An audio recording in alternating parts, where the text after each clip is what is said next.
Saya sebagai orang yang awam, tidak berilmu, ikut ulama-ulama guru-guru kami di Azhar yang sudah mengeluarkan keputusan pada tanggal 15 Maret 2020 tentang gugurnya sholat Jumat dan sholat fardu. Himbauan dari pemerintah untuk kita tidak mendatangi atau mengadakan acara-acara yang berkerumunan manusia yang banyak,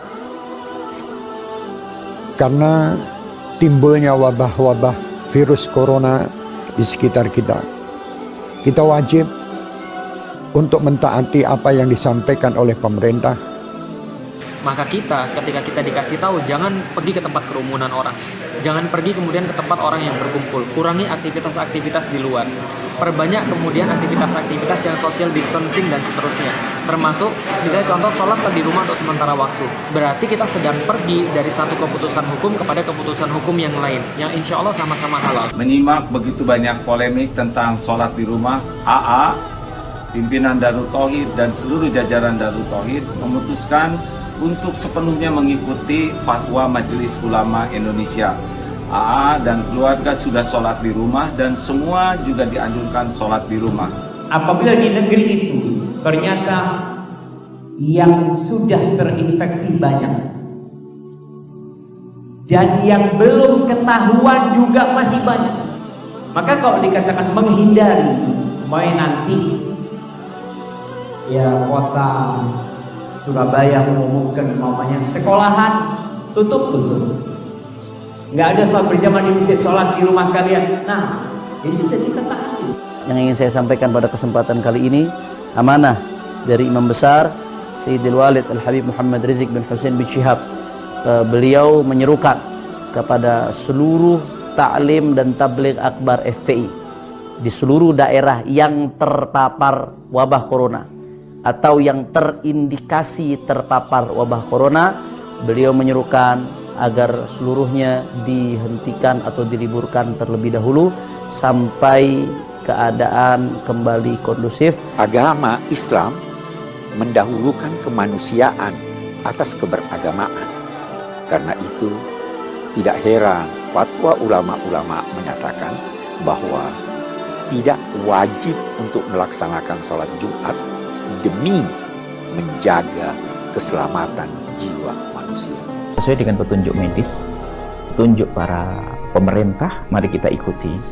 Jika kita tidak boleh berkumpul di sebuah tempat, mari kita ikuti, karena kalau sudah medis yang mengatakan dibarengi dengan pemerintah, insya Allah untuk kemaslahatan kita. Jangan lagi mengadakan kumpul-kumpul untuk sholat berjamaah di masjid maupun sholat Jumat, karena penyebaran virus COVID-19, virus corona itu tidak kebanyakan kasus orang yang mengidap virus corona tidak menunjukkan gejala apapun. 85% tidak menunjukkan gejala apapun. Dan kondisi sudah dia nyatakan sebagai pandemi global, dan itu adalah penyebaran penyakit yang paling dahsyat. Hafizahullah, misalnya dilarang mengadakan acara-acara keramaian, ya sudah kita taat. Ya, kalau ternyata masjid tidak boleh datangi karena terbukti terjadi banyak virus corona, ya sudah, tidak usah datang. Mengurangi mobilitas, social distancing, hindari kerumunan massa, hindari keramaian, cukup berada di rumah kecuali ada darurat yang sangat mendesak. Kata mereka virus corona itu konspirasi Dajjal. Buktinya MUI Majelis Ulama Indonesia mengeluarkan semacam fatwa atau himbauan untuk menutup masjid. Tapi mal-mal, PT-PT, tempat hiburan dan maksiat kenapa tidak ditutup? Kenapa masjid aja? Kata mereka begitu, saudara. Maka saya jawab, dungu. Sejak kapan Majelis Ulama Indonesia MUI mempunyai wewenang untuk menutup PT atau menutup mal-mal atau tempat hiburan? Sejak kapan? Kau suruh yang punya PT, yang punya mal itu menutup mal mereka dan menutup PT-PT mereka. Dalam keadaan darurat dan semua orang memandangnya darurat, sejalan juga dengan protokol dari pemerintah, maka ibadah sholat itu dapat dilakukan di rumah masing-masing. Termasuk untuk sholat Jumat bisa diganti dengan sholat zuhur.